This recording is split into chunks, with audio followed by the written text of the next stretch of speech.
It's the Cavaliers Basketball Club Podcast.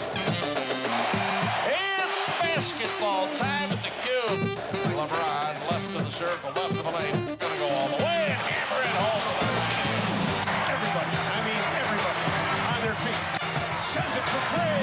Oh, are you kidding me? It's over! The 52-year drought is over! The Cavaliers have won the NBA championship! We wanted to go in a different direction. We wanted a different approach. Sexton is low!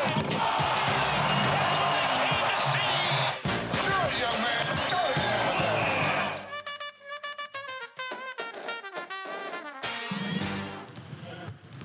The shoot-around. Welcome back, everybody. It's been another frustrating week, but we're excited to be back talking about the Cavs. Yeah, thanks for joining us, folks, for episode 4. A few things that we're going to get to. We will break down the Cavs' losses to the Thunder, Denver, and the Warriors, and some Draymond Green comments, and any last-second shots. So let's start talking Cavs. As of this week's podcast, the Cavs' record is sitting at an abysmal 10-21. That's 10 wins and 21 losses. Ouch.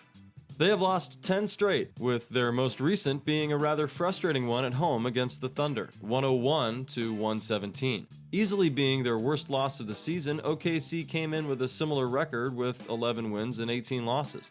Seemed like a win within reach. Shai Gilgeous-Alexander had 31 points and shot 60% from the field. He scored at will and dictated the game from the jump. Jarrett Allen led the team in production, putting up 26 points and grabbing 17 impressive boards. Sexton and Garland combined for 48 backcourt points, but it wasn't enough. The Cavs started out hot, but continued their average of allowing 30-plus points or more per quarter, letting the Thunder put up an easy 31 apiece through the first half. 62 points feels like a lot. Where's the defense? Both teams played a poor third quarter, but the game was won due to the Cavs' sloppy play, turning the ball over 15 times and only shooting 22% from 3. The takeaway here is they have to execute better. This style of play is getting awfully hard to watch. How do we start winning games again? I'm not really sure how we will start winning again. Knowing that the Thunder's record is very similar to the Cavs' record, I was hoping that they would be up by 15 at the end of the first quarter and just keep that up, especially from what we saw at the beginning of the season and how well they played, and kind of having Allen solidified as the starter and they just got a bunch of rest. I was hoping for a lot more. One thing that was just brutal is that the Thunder's bench combined for 42 total points, and the Cavs bench had 9. That was outrageous, pathetic. Many other words and verbs and other sentences I could say about that, but it can't ever happen again. You have to have points from your bench. Another thing that really stood out to me was Windler. I don't know what's up with the kid. Seems like a nice guy. I know this is technically his first season. He's a three-point shooter. Shoot threes only. If you get a bad pass to your chest, you need to make space for yourself in some capacity or ask for a screen and then shoot another 3. He had a sequence alone that allowed the Thunder to take the lead at the beginning of the game. So Windler just had very frustrating play. And again, I know he's a rookie, but he just has to do better. It's one thing if he has a great shot and makes a good 3 every now and then, and if he even shoots a bad 3, okay, but he can't have back-to-back possessions where he costs the team 4, 5, 6 points. And then lastly, you and I have talked about this a lot, Adam. Jetty is like one of those last remaining guys who was with LeBron. Like, we remember Jetty playing with LeBron. He's talked about how LeBron kind of was a mentor with him. I don't know what to make of him. I know that he's been in a tough position because he really is not a starter. He is a really solid bench player. He really should be like our 8th option. And I know that we're weak with depth right now, which is frustrating. But if you're gonna start, you have to cut down on poor decisions. To answer your question, I'm not sure how they start winning. They ultimately, I do think this was an instance where they still had some energy issues and confidence issues from getting smacked in the mouth, getting 9 losses in a row. They are not a team that I think should ever lose that many in a row. I think they can always steal a win here or there, and that didn't happen. And I think that they were kind of expecting that to happen with this team. Allen and Sexton and Garland need to learn. You don't just get to steal wins now and then. You have to fight for those. And hopefully they will learn that from these 10 losses in a row and move on from that. These are the games we need to win, especially coming off of a string of tough matchups like we had. We're only playing about 9 or 10 guys a night. Our rotation is now less without Drummond in. We're missing what he contributed to our offense, and even in some cases to our defense. The guy was a big motor for our turnovers. He was obviously a huge rebounding force every night for us as well. He could also score 20, 25, 30 points a night. So we're missing him. We'll talk more about it further, but I would like to see Drummond moved as soon as possible because I think it's a real motivational downer, a real killer for this team to have him missing. Mm-hmm. And whatever future that they're looking at without him, they need to get going and bring those pieces in and start winning again. Windler, I knew I spoke too soon. That I wasn't sure that he could play in this league, and now the last few games he's been reminding me of my concerns. You know, obviously as a rookie, he has a lot of opportunity to turn it around. I think he needs to limit what he thinks his responsibility is while he's out on that court, and like you said, focus on one or two ways that he can help the team now with kind of the skill set that he has. Yeah. Come in, hit some big shots from the corner, plays some solid defense. I think he has that ability. He's not very good at finishing under the rim. I don't know what his future holds there, but he needs more than one season to get comfortable. And frankly, the Cavs overall have struggled for the last 2 or 3 weeks to finish under the rim.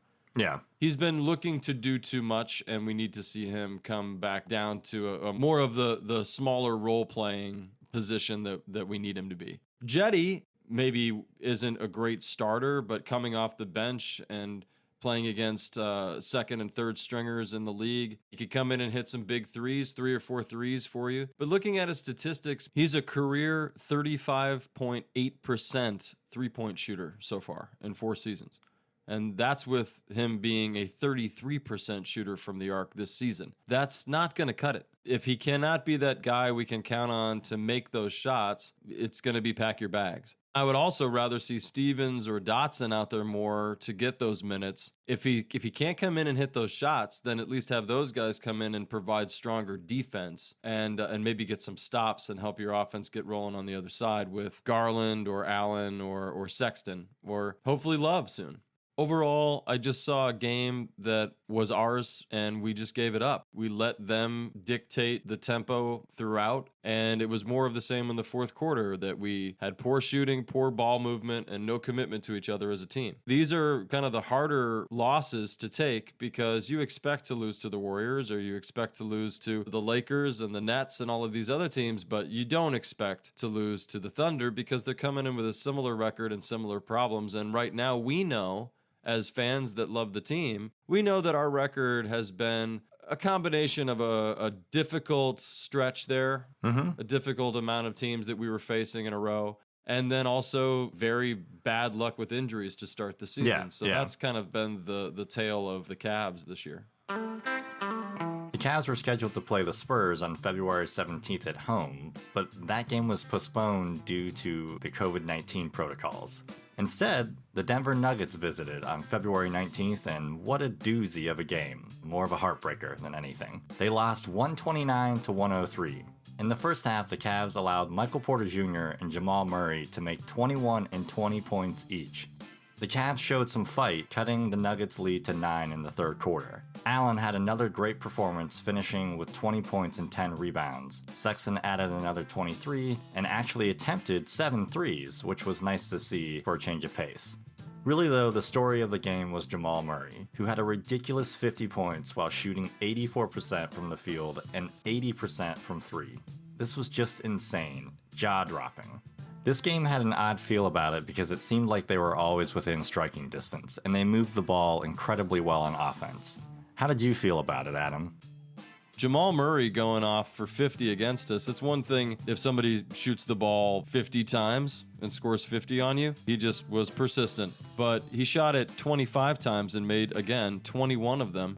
That's going to haunt my dreams for a while as a basketball fan. So good for him. Certainly put up 2K numbers. I've seen those numbers quite often with a controller in my hand. Thankfully, not too often watching a real live game, not when my team's involved. You expect Jokic to come out and do that to you. Jamal Murray coming into the game for, I think, 2 or 3 games prior, he was shooting the lights out. He was certainly starting to show how hot from the field he was starting to get. But I can't help but feel like this is another example of how the Cavaliers are weak on defense for the last several weeks. I don't really know what has changed because I'm not watching tape enough. They've just seemed a little confused out there on both sides of the ball. And that's allowed for teams time and time again to come in and score 10, 12 straight buckets on them, or for a guy like this to make, that kind of high efficiency. So I want to see that stop. I want to see a hard foul, or I want to see double, triple teaming or something to kind of stop a guy, get him out of rhythm. The hardest part about this game was to watch a guy do what he did to us, and we didn't try to stop it, it seemed. It was just like, okay, let's watch because... Get the popcorn out, I did think it was great that they responded to Michael Porter Jr. His first half was also outrageous, but they kept him in check in the second half, so that was good. We shot 38% from 3 to their 48%. The difference, that 10%, just 3 shots. They made 15 of 31, and we made 12 of 31. I often harp on the numbers. It's the smallest little thing, but you make 2 or 3 more buckets, you're right there. You got 9, 12 more points. You got the ability to stay in the game. Another thing that I've noticed in the consistency of our losses is that we continue to shoot more shots than the opposing team by about 10, but by about 15 percentage points worse. Oh, Jesus. So we have to put the ball in the basket. We're shooting the ball more, but then we're missing like 20 more shots than them. That's ridiculous. The Cavs move the ball really well with 30 assists, and usually that means a W, so they've got to keep that up. Don't let that stat fall simply because they're not getting the success that they want from it. Overall, it was just a really difficult game because, again, I watched a guy go 2K on us, and there was no answer there.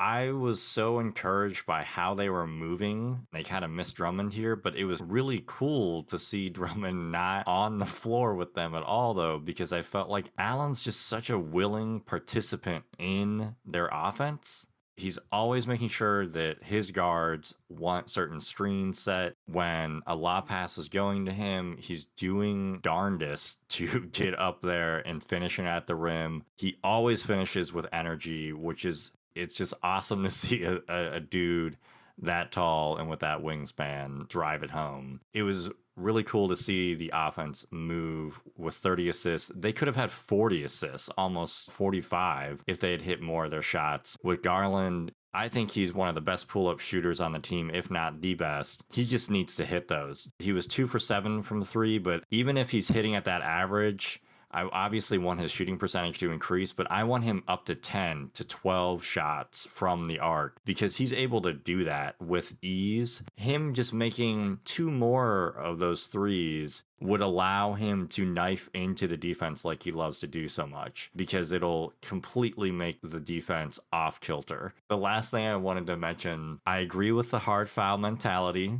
and or triple teaming or double teaming a player that's about to hit 50. You can hear him on the floor. I'm sure he is trying to say, I want to score 50 on this team. You need to make sure that does not happen in the sense of readjusting your defense.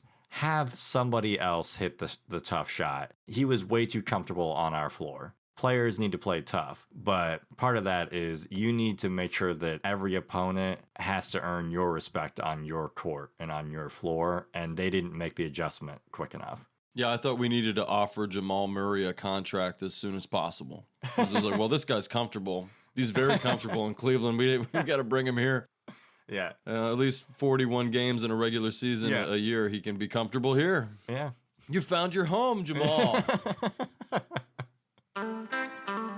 The Cavaliers finished off their West Coast road trip in San Francisco, losing to the Warriors 129-98 on February 15th. The old wine and gold kept the pace with the Warriors, but unfortunately, they continued their run of little to no defense, allowing 64 first-half points. I believe we hoped for less than 50, so I guess we got our wish, right? However, Steph Curry still lit up the Cavs for 36 overall points. He made 7 threes on 11 shots. Of course he did. Ultimately, the Cavs faltered in the second half, only scoring 14 points in the fourth quarter. I see a pattern here. Sexton again led the team with 23 points. Jetty and Garland contributed 17 and 16 points apiece. The team again shot poorly from 3, shooting 8 of 30. Their customary yet putrid mid-20s average. 26% from 3. I mean, wow. I like that they're taking more shots from the arc, but they have to make 35% of those or more to stay in the game. We're talking 2 or 3 more makes. This was a game that luckily put an end to the road trip, which is ultimately what the team needed. So, home sweet home, what will the Cavs be focusing on coming back from this brutal experience? It's always encouraging to see that the Cavs come out fairly strong in the first half. And the Cleveland Cavaliers have way too much experience with Steph Curry, as Cavs fans would rather not ever watch him play the Cavs ever again. Personally, that'd be totally cool with me. We also knew that Steph was coming in really hot, and he was injured last year. And, Steve Kerr had mentioned that he felt Steph was the best he had been shooting wise from behind the arc in his career. And that's Steve Kerr, who I trust because he coaches the man. Much respect to Kerr. But they also allowed 3 other starters to go into double digits. Wiggins and Oubre and Juan Toscano Anderson. He had 13. If you can control Steph, great. But the fact that you allowed for 3 other starters of their team to get double digit points was really frustrating. We had mentioned Garland earlier. We love Garland's play. My most favorite thing about Garland right now in his bag of tricks is his passing ability. He just seems to key in on some of those passes a little bit too much. And I think obviously with playing a full season, that will come to him a little bit more. But his vision, when it's on, it's on. I just thought that there were times where the Warriors forced his hand a little bit, where he was trying to get the ball into a spot it shouldn't have been. Against this Warriors team, because we know Steph's style of play so well, they needed to kind of go at Steph when he was on defense a little bit more. That was something that came across. Is we've seen this team match up against the Warriors in multiple playoff runs, and when the Cavs only won 1 championship or had any remote success in any of their games, it's when they got Steph to defend a player. And if Steph is playing defense, then he's less comfortable on offense. I wish that JB, I know that he has very little time, but I'm hopeful that during the course of this season, he's able to just craft a little bit clearer messaging for the squad to execute on some small principles where it's just like, all right, that's their best player. Let's set a couple more screens to, have Sexton off ball, and so that Curry has to follow Sexton around on defense. That will help us a lot. That's a great point. I think that's something that the Cavs need to look to do more. Getting these guys off of their rhythm and tired quicker. I don't know if it's foul trouble, just kind of being a little more physical, bumping them through the lane a little more. I don't know. But they need to find a way to get them to slow down and play our style more. The Cavs, I thought they had more size. They only used it sparingly, though. They kept forcing the ball to Allen for alley-oops, which that certainly is what makes him more efficient underneath. You got to get a little more creative with your options. They kept trying that over and over again. And, he isn't Drummond. And I'd like to see him work on maybe backing up into the post a little more and finding a hook shot, maybe. Seems like a Kareem Abdul-Jabbar type of player to me, especially with his length. With a 7'6" reach, he's got the ability to go over top with that hook shot. That's an unblockable shot. That's why Kareem did it. We gave up 101 points before the start of the fourth quarter. Just, me on stats. That's awful. Especially 37 points in the third quarter. More of just allowing these teams to shoot the lights out, 50, 60% or more. The Warriors had 5 guys scoring in double figures, all of those points off the bench. Holding Curry to 36 points I thought was admirable. You and I were worried that he'd go off for a lot more. But again, like you mentioned, 5 guys scoring in double figures and a lot of that coming off your bench. Yeah, where's the defense? I don't know what's happened. It was nice to see them hold Draymond Green to 6 points and 8 rebounds, though, because I don't like him. Shot across the bow, Draymond.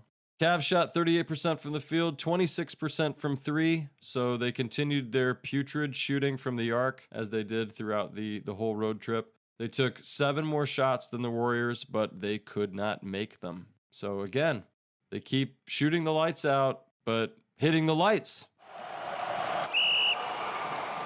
Let's go to the tape. Last week, after the Warriors easily beat the Cavs, the most I don't like that guy except if he were on my team player in the league, Draymond Green, decided to comment on the Andre Drummond trade situation. Specifically, he had an issue with how Drummond came out and warmed up with the Cavs for shoot-around, and then went back into the locker and came out in street clothes and sat on the bench while the Warriors beat the Cavs. In his mind, quote, "At some point as players, we need to be treated with the same respect and the same rights as a team has." Green also decided to bring up Harden being disrespected for wanting a trade, Anthony Davis for being fined for asking for one as well during his time with New Orleans, and most recently Kyrie Irving's issues with mental health. We are both for player empowerment, but I think he's conflating and confusing very different situations, seemingly to use as an excuse to complain about how other players have been treated, rather than addressing Drummond's situation. So is Draymond super off base here, or on point? I definitely agree that Draymond used this as a way to talk about something that he wanted to talk about that had nothing to do with Andre Drummond. One thing we know for sure is that the Cavs approached Drummond's representation, his agents, and they came to a decision to not have Drummond play for health reasons so that Drummond could be traded to a team and play. Clearly, his minutes were getting eaten into with the Cavs trading for Allen. The second time the Cavs had their lineup against Denver, where they had Allen and Drummond together, that was probably Drummond's worst game as a Cavalier. You and I definitely, there's so many times in our friendship that we've said, like, you know, a team is treating a player not well. They're definitely mishandling the situation. Absolutely. Yes. The Cavs played Drummond up to this point. They traded for him. They couldn't come to an agreement for extending his contract during the offseason, which, again, that's between Drummond and the team. Draymond Green has no impact on that. It just seems like Draymond wanted to complain about the league and how he gets fined and other people don't. And it's just like, okay, cool, man. There's so much you like ineloquently talked about that you missed so many points. It wasn't helpful. If you're for player empowerment, don't gloss over the fact that you reached out to Kevin Durant during the offseason for him to sign with Golden State after he could have done a Supermax contract with the Thunder. He's just an ineloquent dude who wanted to spout off about why he felt a little frustrated with having money taken out of his pocket.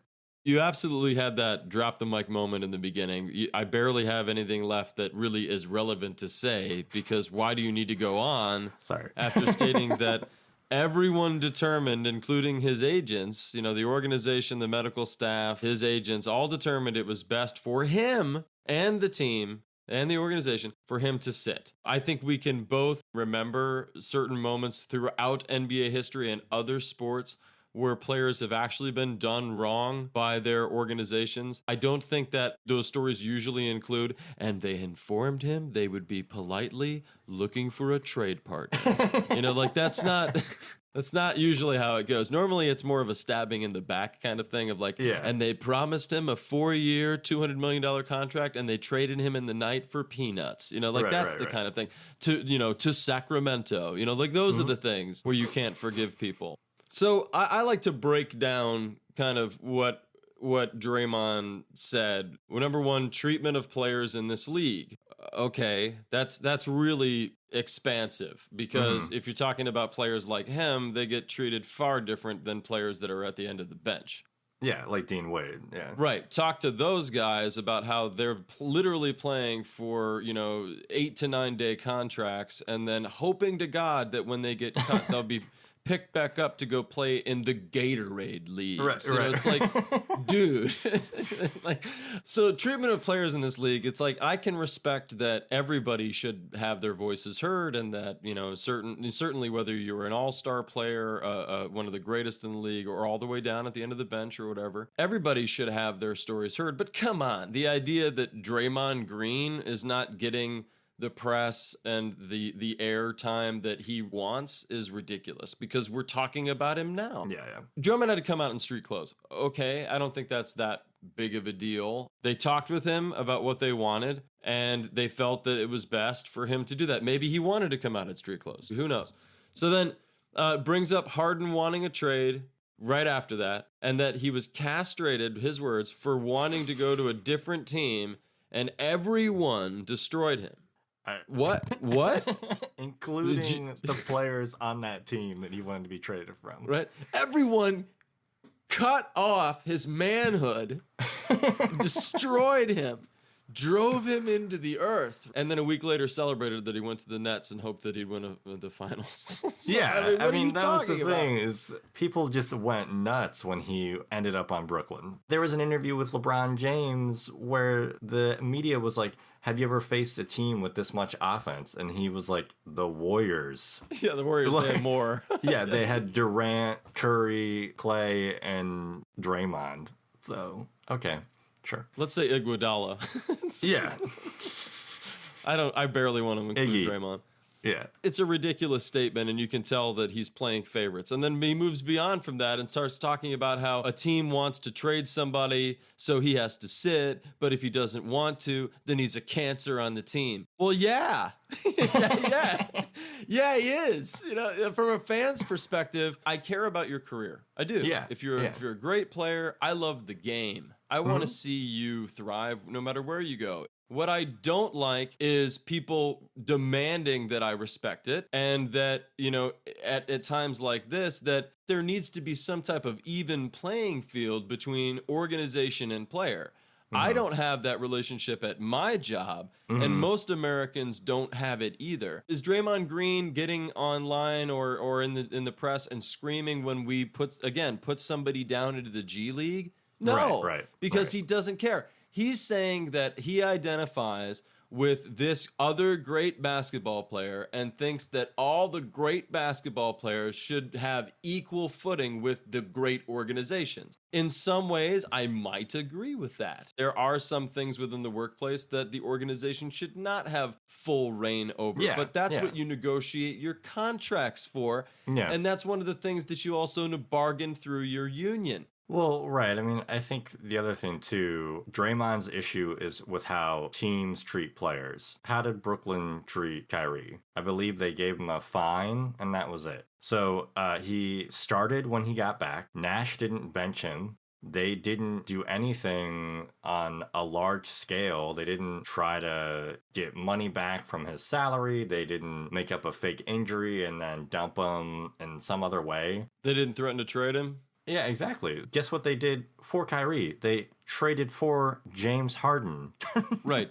During this time, they don't even know if they're going to have him, and they're going to bring in another possible $120 million guy. They're already still banking on him and making decisions based on him being there. So, yeah, what are you talking about? I think that there are so many players that dislike Cleveland for a myriad of reasons, especially with the Warriors. This is a team who came to prominence because of drafting Curry. Curry has been their beacon of hope and has kind of raised them out of the ashes of whatever the Golden State Warriors, their history is not long. And I think the other thing, too, with Draymond's comments with that is it's kind of like they're trying to make sure the player stays healthy before they move forward without him. Does that happen with our jobs where, you know, our jobs have us sit and then they trade us somewhere else? No, it's actually worse. They just fire us or they get rid of our salaries. They cut our pay, or they demote us, or they can us. Yeah.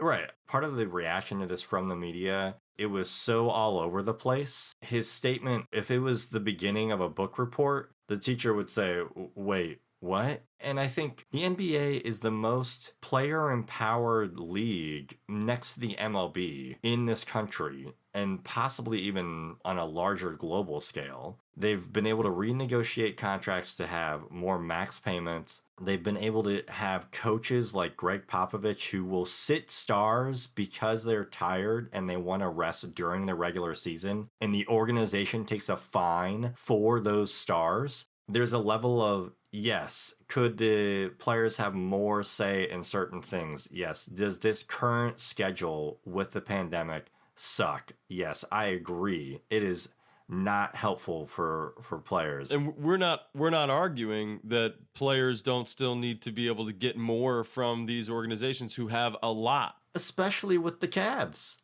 The idea that organizations don't get hit hard, that's just not the case. I think that his overall statement is so misguided in so many different ways. It's the sad truth of their situation as employees in the business that they've chosen, right? And that's that they're a commodity or a building block, a piece for the organization. And if it doesn't fit, then they've got to move on. If you get hurt in practice or in a meaningless game while we're trying to shop you around to another team and you've, blown your Achilles and you're done for the season, that doesn't do anything for anyone. It doesn't help that player move on. It doesn't help the organization move on. We know full well from a fan's perspective that when these players demand trades and are moved out of town, what is the fan left with? The devastation of a team that now has lost its identity. You spend so many seasons trying to come back from that. We had LeBron leave us twice. And people act like, oh, well, you got a championship out of it. It's like, you're not a Cavs fan, are you? Watching these players leave and go to other teams is devastating for the fan base. And for the organization, it's the brutal truth, but they've lost out on an investment that they've made. They are banking on you being the thing that will help them get over the hump and win more games and eventually win a championship. It's a twofold prospect, right? You care about the game itself, hopefully, but then you also care about butts in the seats, eyes at home watching the games. Fans have to show up. There has to be the entertainment side also, because that is how the game came to prominence in our lifetime. Right. It is what it is because it became this great entertainment venue. The idea that Draymond wants to act like, well, as a player in this league, because I provide so much with my abilities, I should have equal footing as the team. No, because they pay your salary. You've signed a contract, you've gone into an agreement with them, and if you break that agreement, then there's consequences to that. Well, also, do you want to explain to all the fans in Oakland why you now are based in San Francisco? Do you want to do that? Or should the president of the Warriors do that? Your organization, Draymond, if you are answering for your organization, decided to leave Oakland, which has a ton of basketball history, and move to San Francisco in the Bay. For what? To get you more money. And this whole time, we're talking about your comments. We're not talking about the head of basketball operations for the Warriors. We're talking about you, a player. You have the empowerment. So it sounds like you need to kind of use more of that power, because we're the ones talking about your comments. We'll probably talk about this on another podcast, but a lot of the rumors are that Drummond would be moving on to a playoff caliber team. The hope is he gets onto a team like the Knicks or something like that, and he's in a competitive climate where he's part of a deep run into the playoffs, which he's never really had or experienced in his career yet, with his former team, Detroit. So let's leave it at that. We're not Detroit.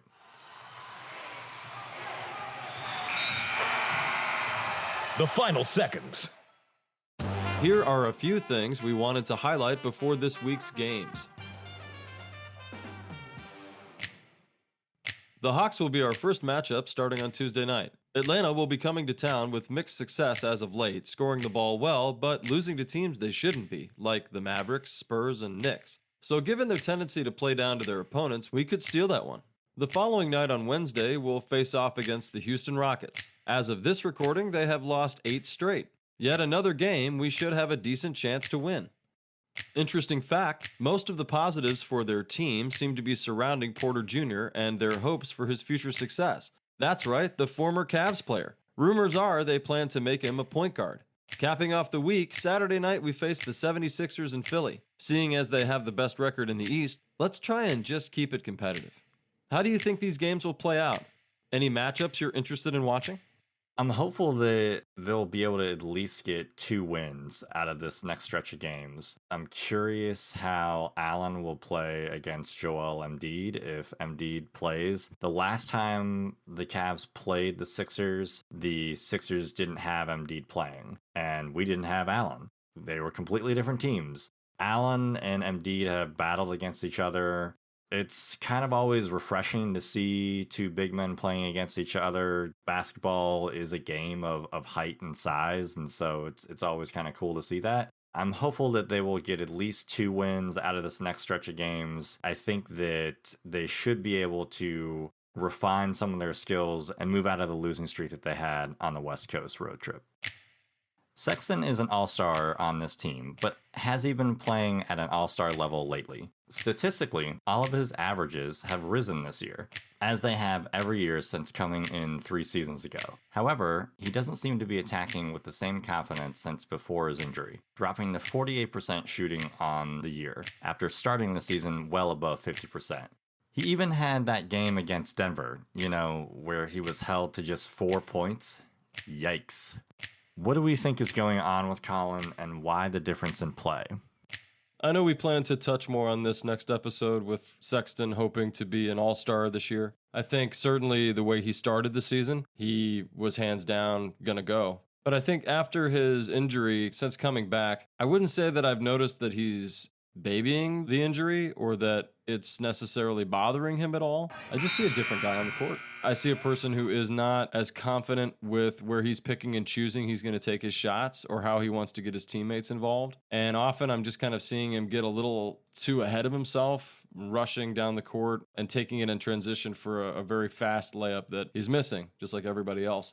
I saw a more confident Collin Sexton to start the season, and that confidence has been shaken. I'm sure the defense has reacted to him in ways that I've not noticed. I know Drummond was getting double-teamed more. I'm sure Colin has gotten that as well. I also think he needs to start being a little more sure of the time that he's put in, start being the leader that the Cavs need to kind of get over this hump. Because I don't think we should look to Allen or Garland to be the leader of this team. Sexton needs to take that and make this team, will this team, back into the winning column. Also, his commitment to taking more threes, that's going to help us win more games. As a leader of the team, as we've said, we need to see more consistency from the 3. And a player like Collin Sexton being the shooter that he is, there's no reason why he can't make 3 or 4 a night. He should be taking 7 or 8, 6, 7 or 8. So it's exciting to hear that they've identified that being a weak spot and that that's a place he needs to step up. The Cavaliers have lost 10 straight. They've been losing games by more than 30 points. The road trip made the nights long and difficult to watch, and we've seen Drummond benched and Love's injury issues prolonged. I don't know about you, but if they miss one more layup, I'm going to throw something through my TV. With all of this losing, what are we holding on to right now as we weather this current storm?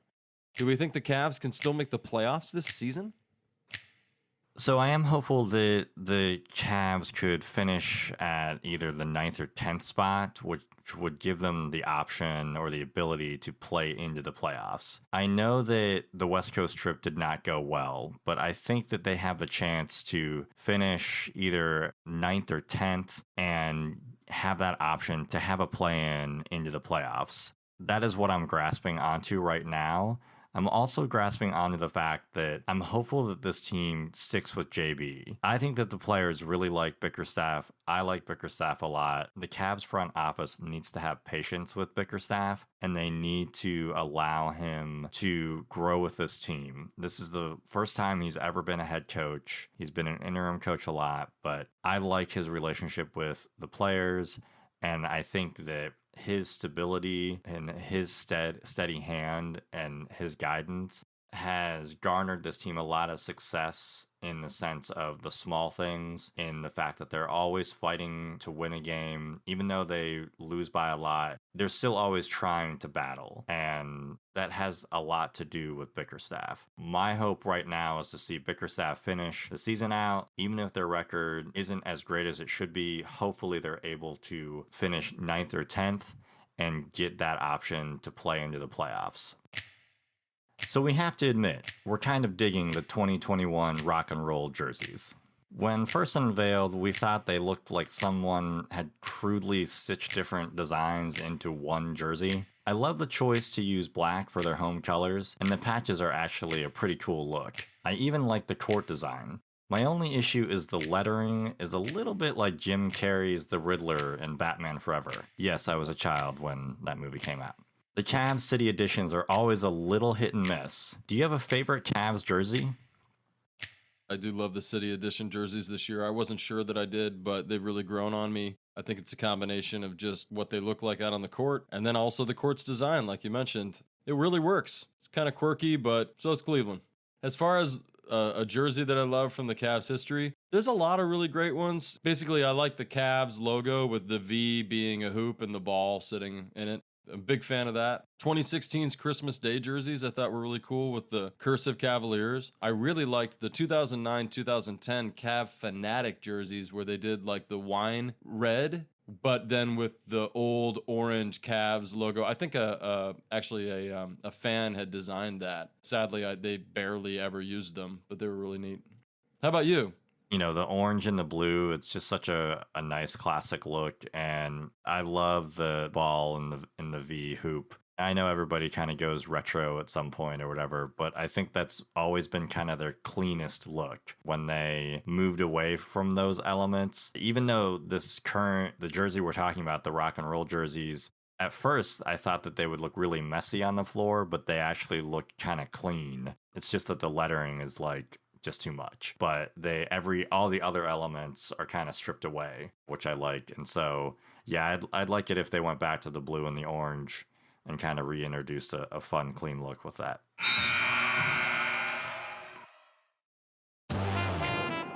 That's it for today. We want to thank everyone for listening, and we'll be back soon with episode 2. You can now listen to us on Spotify and Apple Podcasts and most other players like Overcast. Catch you all next week. Thank you for listening to the Cavaliers Basketball Club podcast. Let's go Cavs!